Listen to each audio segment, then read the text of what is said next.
Tere tulemast podcasti Tagasi klassiruumi. Tänases episoodis on Johanna Sügis. Johanna oli tehnoloogiasuna õpilane ja õpib nüüd ülikoolis. Kuulame, kuidas on tema jaoks see teekond kulgenud. Tere Johanna! Tere! Tutvustan meile paari lausega, kus suunas käisid ja millega hetkel tegeled. Mina olen Johanna, käisin tehnoloogia suunas, lõpetasin 2022. aastal ja praegu õpin ülikoolis 3. kursusel. Mis sa õpid ülikoolis? Teatriteadust. See on põnev. Kuidas läheb sul seal teatriteadusega? No läheb. Nii ja naa. On raskemaid aegu, on paremaid aegu. Nagu ikka koolis. Mida te üldse õpite seal teatriteaduses? No see on põhimõtteliselt nagu üldiselt nagu teatri ajalugu ja see ongi mingi ala mega kaugele nagu tagasi. Siis tänapäeva teatrit ja siis kuidas etendusi analüüsida, teatrikriitikat. Põhimõtteliselt kõike, mida saaks nagu teatriga seostada. Kuidas sa jõudsid sinna, et sa valisid sellise valdkonna? No mul sõbrannal õde õppis seal, ta lõpetas vist 2011 selle ja siis tutvustaski mulle seda, et selline eriala on olemas, et kui mul ei oleks seda tutvustatud, siis ma ei teaks, mida ma praegu õpiks. Aga kuhu sa peale seda saaksid selle erialaga tööle minna? Mis võimalused sul on? No kui ma tahaks professionaalselt töötada selle eriala peal, siis ma peaks ikkagi nagu doktorikraadi ka ära lõpetama, et olla selline nagu professionaalne teatriteadlane, aga muidu saab teatrikriitikat kirjutada, saab teatrites töötada mingite lavastuste juures, et tegelikult variante on palju ja see oleneb ka sellest, et kui sul on näiteks kõrvaleriala, et kas sa saad ka seda nagu enda töö juures kasutada, et ma mäletan, et meil oli vist esimesel kursusel oli karjäärinõustamine ja siis seal oli nagu väga palju variante toodud, et kus sa tegelikult töötada saad, et sa ei peagi ainult nagu enda eriala spetsiifiliselt töötama, et kui sul ongi seal kõrval midagi või sa õpid ise midagi juurde nagu individuaalselt, et siis sa saad nagu tegelikult päris laias valdkonnas töötada. Aga räägi natuke tehnoloogia suunast, et miks sa just selle suuna valisid, miks mitte meedia või sport? Ja ma ütlen päris ausalt, et siis ma ei tea, miks ma selle valisin, nagu ma ei mäleta lihtsalt, et sport mulle meeldib, spordiga ma olen tegelenud, aga ma tundsin võib-olla sellel ajal, et see ei ole midagi, millega ma tahaks nagu tegeleda järjepidevalt, aga mul oli valikus ka meediasuund, aga ma tõesti ei tea, miks ma seda meediasuunda ei valinud, et võib-olla mind isegi võis mõjutada sõbranna, kes õppis siis klassi eespool tehnoloogia suunas. Okei, aga kas sul on tehnoloogia suunal õppides mõni projekt või teema, mis sulle eriti meelde jäi või meeldis? No ma loodan, et see läheb sinna alla, et 10. klassis see võis olla äkki, et me käisime Deltas tehnoloogia suunaga ja siis me saime seal robotautodega sõita ja programmeerida neid ja siis mingisuguse lüliti meisterdada, et see oli päris äge. Ja see puudutab küll ainet, aga mulle meeldis 11. oli selline valikaine valikus nagu inseneeria, mida siis andis Rakett 69 üks osalistest. Ma küll ei tea, mis sooajast oli, aga see oli ka hästi äge aine. Kas kuidagi tehnoloogia suund aitas sul ka ülikooli saada, sest need vist ei ole väga sarnased teemad? Ma ütleksin, et ei, sellepärast nagu see, mida ma praegu õpin, on hoopis nagu teine suund, kui ma õppisin siin suunas. Et ma isegi vist ei mõelnud nagu suunda valides, et kas ma saaksin sellega midagi nagu siis pärast gümnaasiumi ka teha. Sest et ma nagu ei teadnud otseselt, mida ma tahaksin pärast gümnaasiumi teha. Aga ma ilmselt teadsin, et midagi tehnoloogiaga see kindlasti ei ole, et ma vist ei ole ilmselt nagu nii huvitatud sellest tehnoloogilisest suunast. Et jah, nad on päris erinevad, et ei olnud jah midagi sellist. Kas sul on kooliajast mingi eredam hetk, mis sulle meelde on jäänud? Või näiteks mõni õpetaja? Ma mõtlesin päris pikalt selle peale, et gümnaasiumiajast ma vist isegi ei leia midagi sellist, aga kuna ma käisin siin 12 aastat, siis mul on nagu 4. klass on väga hästi meeles, kui ma võin selle näite tuua siia. Et 4. klassis koos õpetaja Uli Kaasiku ja Diana Nõlvakuga, kui ma ei eksi õpetajate nimedega, viisid läbi mingit ringi, digiloovtöö ringi ja siis me osalesime ühel konkursil. Ta võis olla üleriigiline ja me saime seal esimese koha. Et see on mul väga eredalt meeles, et see mulle väga meeldis. Kui sa nüüd oled 12 aastat käinud, või käisid seal lähtel, siis millised on suurimad erinevused põhikoolil ja gümnaasiumil? Põhikoolil ja gümnaasiumil, issand. See ma ei oskagi tuua praegu. Mingised näiteks õpetajad, kuidas suhtuvad või siis ained? Kooliained. ma ei tea, nagu ma ei oska õpetajate erinevusi tuua, kuna ma räägin, ma olen 12 pärast põhikooli tuled ka siia, sa tead juba õpetajaid, et kuidas nad õpetavad ja niimoodi. Ma ütlen, et nagu väga sellist erinevust küll ei olnud, et ma ei saanud aru, et kui ma olen nüüd gümnasist, et mul midagi nüüd nii teistmoodi oleks, et ilmselt see kursuste süsteem, et sul on näiteks, et kui sul ongi matemaatikat 6 tundi nädalas, siis sul on ilmselt ka 6 kursust, et kursuse hinnete põhjal läheb see, mitte nagu poolaasta hinnete põhjal, et see oli selline kõige suurem erinevus, et sa pidid nagu arvestama sellega. Kuidas sulle see kool üldse meeldis? Kuidas sa oma lennuga läbi said näiteks? Gümnaasiumi lennuga? Põhikoolis on ka ju lennud nagu ja paralleelselt. Nagu põhimõtteliselt on lennud, jah.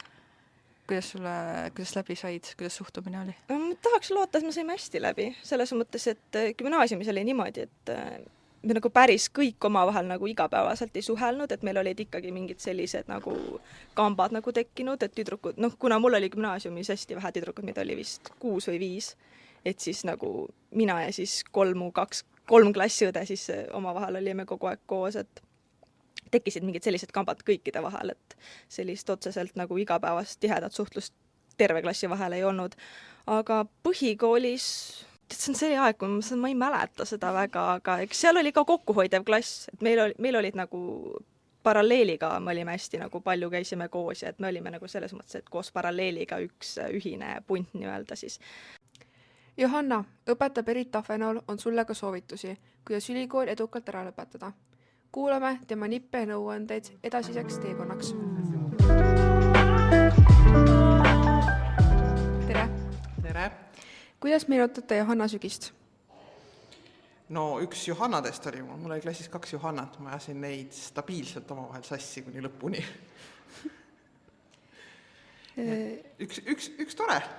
Üks toredatest, nende klass oli üks äärmiselt tore klass mul. Millega jäi Johanna silma? Tema oli alati hästi püüdlik, ta tegi ikka kõik kogu aeg ära kodus. Kui saaksite Johannale öelda eluks ühe motiveeriva lause, siis mis see oleks? Elu on liiga lühike, et igav ole eriline. Aitäh! Tänan! Praegu on lähtekoolil 65. juubel. Mida sa sooviksid lähtekoolile või mida sa tahaksid muuta selle kooli juures, kui sul on üldse midagi, mida muuta või mida esile tuua? No kõigepealt ma sooviks palju õnne, sest mina juubelile ei tulnud, et seda ma ei ole saanud veel soovida. Aga muuta, ma ei oskagi nagu midagi sellist välja tuua, et eks siin kogu aeg midagi muutub, et lähed koolist ära, siis sa vaatad mõni hetk, et siin on hoopis midagi sellist, et tegelikult väga ägedaid asju on siia vahepeal tulnud, näiteks hispaania keel ma tean, et saab õppida nüüd, et mina oleks küll seda tahtnud gümnaasiumis õppida, kui selline valik oleks olnud. Et see on äge, et muudatused tekivad ja direktor nüüd on uus, ma tean, et aga räägi veel natuke ülikoolist, et kas seda eriala on nagu raske õppida, kas sa pead kodus palju tööd tegema selle jaoks või sulle nii meeldib see eriala, et sul tuleb nagu iseenesesse kuidagi? No ta on raske nagu selles mõttes, et oletame, see oleneb sellest, mis aines me nagu räägime. Aga mis aines seal üldse on? Et too mõni näide näiteks. No seal on näiteks etenduse analüüsi praktikum. See on põhimõtteliselt selline, et te valite nagu siis terve selle kursusega, kes meil seal koos õpivad, mingi lavastuse, siis pead seda käima nagu mitu korda vaatamas ja siis pärast analüüsima seda. See tuli mingi 10 lehte, midagi sellist. Ja siis seal on ka ajaloopõhiseid aineid, et teater antiigist romantismini näiteks, et need ajaloopõhised ained, need olid kohutavad, ma ütlen, et näiteks ühe aine ma sain see oli ajalooaine, see oli suuline aine, vihkasin seda kogu südamest, et väga palju on neid ajalooained, et mulle need otseselt ei meeldi, et need on kõige keerulisemad, et kui midagi peab kirjutama mingis aines, siis ta otseselt väga raske ei ole. Aga kuidas sul oli lähtel siis ajalooainete ja kirjandus ja selline?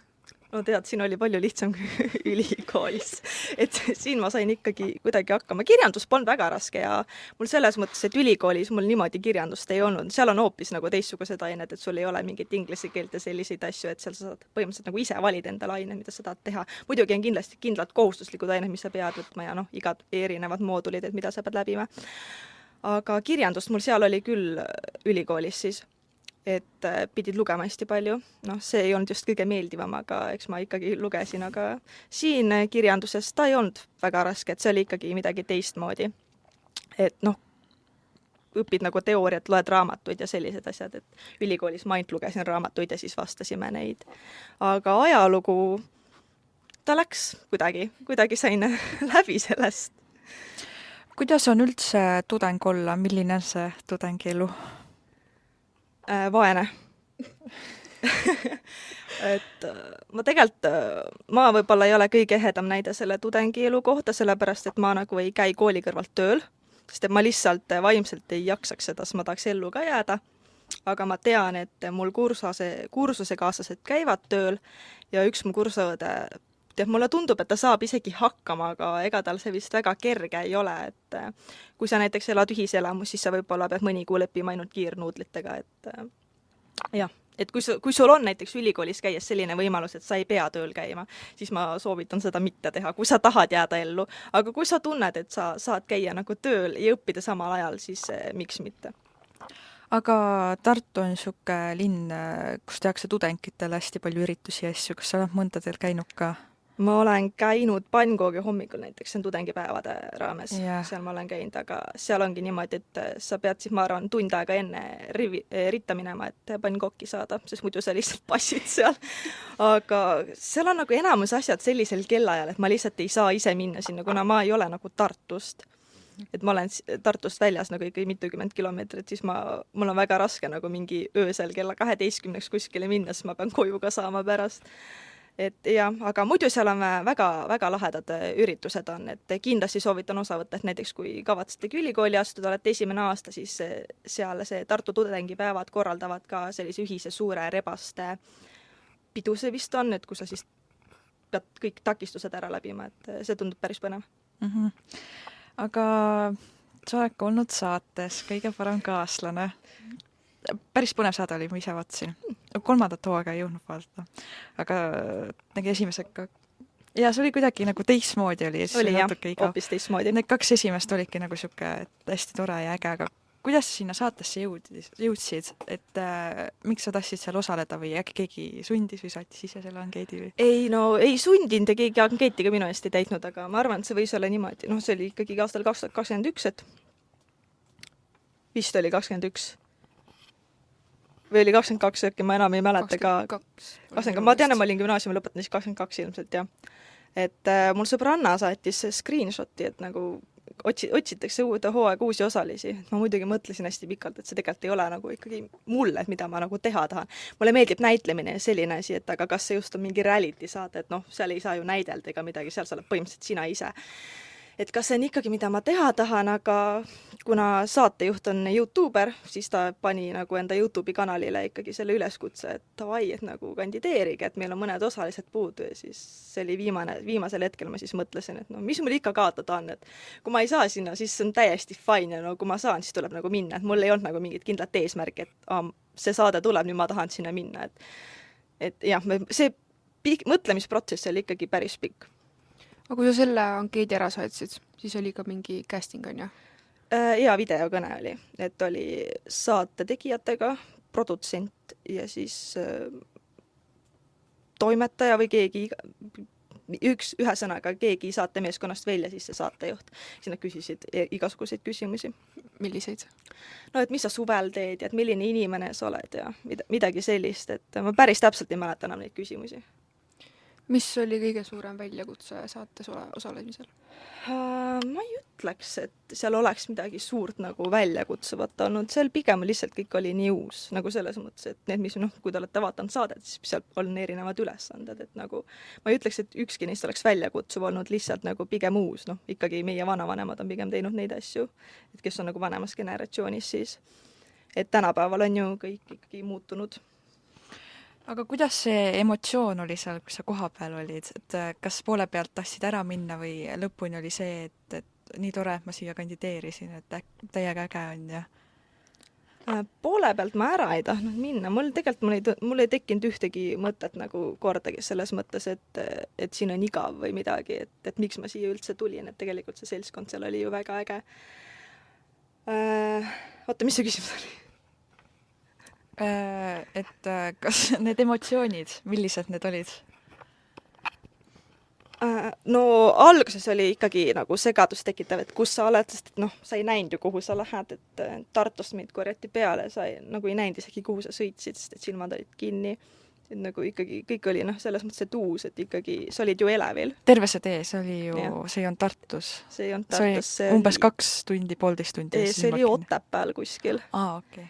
Enne Otepääd veits minu teada midagi sellist, Otepää kandis ühesõnaga, terve tee olid silmad kinni ja.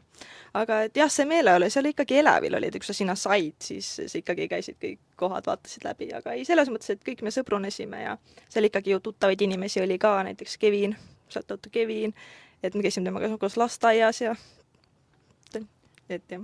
Mitu päeva see tegelikult siis kestis? Ja mis te arvate? Mis te ise pakute? See oli 10 osa oli, on ju? 2 kuud räägiti, et kestab 2 kuud, aga mis te arvate, kas me olime seal tegelikult 2 kuud või? Mitu osa oli? 10 osa oli seal? 10 osa. No siis jah, 10 päeva. No põhimõtteliselt 8. 8 päeva.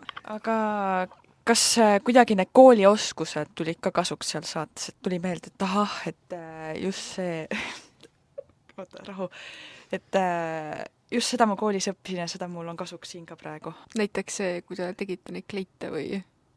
Õmblemine, käsitöötund. Ja samas võib öelda küll, aga selles mõttes, et see õmblusmasin seal, see oli täiesti saast, ma ütleks, see lihtsalt läks katki nagu minu käe all, nii et aga selles mõttes, et jaa, ei see õmblemine küll, et jah, ma ise ei oleks selle peale tund, aga jaa, see oli küll, käsitöötunnis oled õmmelnud, seal midagi ikkagi oskasid. Ja, see küll. Aga kuidas need inimesed seal ümber oli ja see keskkond? Et kas need inimesed olid toeks või kui 8 päeva olla ühe sama inimesega ühes ruumis ja eriti välja ei saa, siis vahetevahel on see mõnel inimesel, et sa oled närvi selle inimese peale või sul ei olnud kordagi niisugust tunnet?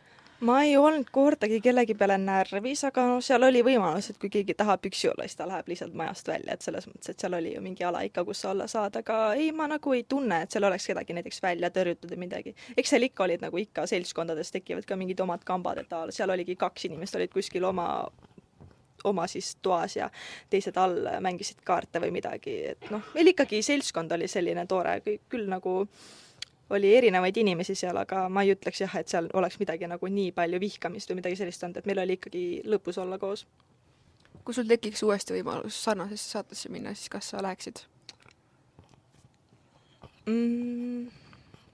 Ma arvan, et see võtaks rohkem mõtlemisaega, see oleneb kõik saate formaadist, et kui see oleks ka mingi reality saade, siis ma mõtleks selle peale, et ma praegult ei oska midagi öelda. Kuidas oli olla kogu aeg kaamerate keskel? Mis tunde tekitas? Esimene päev oli päris õudne. Selles mõttes, et reaalselt sõna otseses mõttes kaamerad olid igal pool, sa istusid diivani peale maha, siis sul vaatas üks kaamera näkku, siis teine kaamera keeras näo peale, et aga see läks meelest ära lihtsalt pika peale, et 8 päeva seal olid, siis teine päev sa juba ei mõelnudki selle peale, et sul on kaamerad igal pool. Selles mõttes, et toas olid seal igal pool kaamerad, aga kaameramehi nagu kogu aeg toas nagu selles mõttes ei olnud. Et jah, lihtsalt pidi olema ettevaatlik, et mida sa seal nagu räägid. Kuidas see saatejuht Sydney, kuidas tema oli? Et kuidas ta tundus? Palju ta käis teie juures ja nii edasi? Ta ei käinud meie juures üldse. Ta oli ainult alguses, siis kui me pidime oma telefonid ära andma ja siis, kui ta tuli viimasel päeval sinna. Et muidu ta ei võinud meiega rääkida ka mitte midagi, et läbi teleka siis lehvitasime ja muud midagi, et selles mõttes, et aga ikka inimesena on ta tore nagu YouTube'i videoteski paistab, et midagi nagu muud erilist seal ei olnud, et ta oli täiesti tema ise, et ta ei saate pärast ei muutnud ennast ega midagi, ei olnud selline üleolev või midagi, et väga, väga sõbralik ja väga tore inimene. Mis sa arvad siis 3. hooajast? See oli täiesti teistmoodi tehtud, seal ei olnud minu meelest isegi võitjat. Tead, ma vaatasin sellest hooajast võib-olla 2 esimest osa ja siis viimast osa, et ma isegi vist ei vaatanud seda päris lõpuni. Ma ei tea, jah, see formaat nagu oli hoopis nagu teistsugune, et ma tean nagu, ma ei tea, palju ma nagu võin neid kaadritagusid asju rääkida, mis mulle räägitud, aga ma lihtsalt tean seda, et nagu neil olid hoopis teised tingimused kui meil, neil oli see, karaokebaar, see on arusaadav, aga 2 esimest hooaega, see oli põhimõtteliselt tsivilisatsioonist vaata väljas, sul ei olnud telefone, mitte midagi, aga noh, neil olid kõik asjad olemas. Ma tean, et seal mõni, mis sai isegi kodus ööbida ja midagi sellist, et see oli hoopis jah teistsugune. Et aga hooaja kohta ma eriti ei oska midagi öelda, kuna ma ei ole jah seda algusest lõpuni vaatanud. Sa mainisid, et teil võeti telefonid ära. Meil on ka praegu koolis siuke telefonikeeld, et me ei tohi olla telefonis. Et kuidas on olla ilma telefonita nii kaua? Et kas oleksid saanud, kui sinu ajal vist ei olnud seda telefonikeeldu koolis? Oli ikka, jah. See on ju ikkagi päris pikalt on see telefonikeeld. Okay. Et kuidas oli olla 8 päeva ilma telefonita? Polnud üldse raske.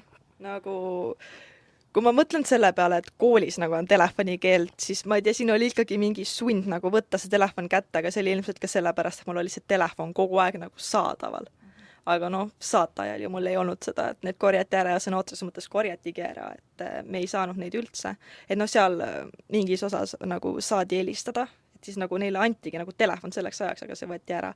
Et aga see polnud raskest, et nagu sul oli ikkagi seltskond ümber, sa tegid reaalselt kogu aeg lihtsalt tegid midagi, et kui ei filmitud ja sul oli nii-öelda enda aega, siis sa ikkagi tegid seltskonnaga koos midagi. Kas saates osalemine muutis kuidagi sinu vaatenurk elule või andis inspiratsiooni edasiseks? Ma ei ütle, et ta muutis mingit vaatenurka oma elule või sain inspiratsiooni, aga ma ütleksin niimoodi, et kui sa nagu sulle tehakse mingid väljakutsed või mingid ettepanekud, mis sa tead, et nad nagu tunduvad nagu rasked, aga samas sa nagu tahaksid seda vastu võtta, sest et see meeldib sulle, siis ma julgustan kindlasti nagu see pakkumine vastu võtma, et kui sa ikkagi pärast tunned, et see ei ole midagi, mida sa tahad teha või see tundub sinu jaoks liiga raske, et siis sa ei pea seda tegema, et sulle nagu ei vaadata viltu, kui sa ikkagi ei saa sellega hakkama. Saate juures kooli juurde tagasi tulles, et kas teil on mingit vilistlaste kokkutulekut olnud või midagi siukest? Ei ole veel, aga kusjuures rääkides kokkutulekust, siis just eile Facebookist vaatasin, et mind on invaiditud põhikooli lennukokkutulekule. Aga sa vist praegu ei tea seda tunnet, aga mis tunne, nagu kui sa said teada, et sind on kutsutud, mis tunne see on, et näed oma vanu õpetajaid ja klassikaaslasi ja kas tekib siuke elevus või midagi sellist? Lennukokkutulekule mõtled või? Jah. Ei, ma olen ise ka tegelikult mõelnud selle, ma olen isegi minu teada klassiõega rääkinud, et noh, oleks ju tore 9. seda põhikooli kokkutulekut siis teha. Aga no see jäi sinna paika, aga ikka on tore klassikaaslasi näha. Ma muidugi õpetajatest ei tea, et kas nemad on ka sinna oodatud, et listist nägin ainult klassikaaslasi ja paralleelikaid, aga ei, see on ikka tore ja tore on ju näha ja kuulda, mida keegi teeb ja millega nad on tegelenud, kuidas neil läheb. Mis arenguid sa näeksid, et lähtekoolile järgmiste tulevikus üldse? Näiteks praegu on maja suhteliselt vana, et kas sa näed, et lähiaastatel hakatakse renoveerima seda? No kui plaan on olemas ja selleks on vajalikud ressursid, siis miks mitte? Okei, ja millise sõnumi annaksid praegu selle Lähte ühisgümnaasiumi kooliperele? Olge kõik sama vinged edasi. Kas sul on näiteks endal mingeid küsimusi meile, mida sa tahaksid küsida? Või mingeid soove või mingeid siukseid asju? Ei ole vist. Okei, aga aitäh sulle, Johanna, et sa tulid. Ja aitäh kutsumast, mul oli väga tore. Järgmise episoodi külaline on Liisa Jaamaa ja nüüdseks juba Postimehe ajakirjanik. Aitäh kuulamast ja teiega kohtume juba järgmises episoodis.